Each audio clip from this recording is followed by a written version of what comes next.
De Aizer Konpaniko taldekidez gaude hemen, Arratsaldeon. Arratsaldeon bai. Bueno, zuen lehen lana ekarri duzue Durangora, ezta? Hori da, ur espedizioaren, ura bizalen espedizioa barkatu. Bai, gure nabiziko lana, orain dela gutxi ater dugu Gordizken eskuti, eta oso gustora hemen. Uste dut bakarka hasitako lana izan zela, baina gero partaide gehiago gehitu zidirela lan horretara. Hori da, hasieran inongo asmori gabe, hasi nintzen nire etxean kantu akustikoak sortzen.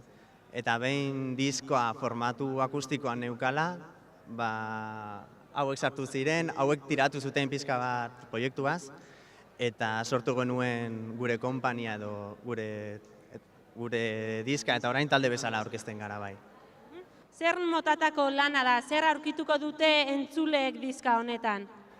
Esan bezala jatorriz baziren kanta akustikoa. Kantu pizka, kutsu goibela daukaten kantu akustikoa.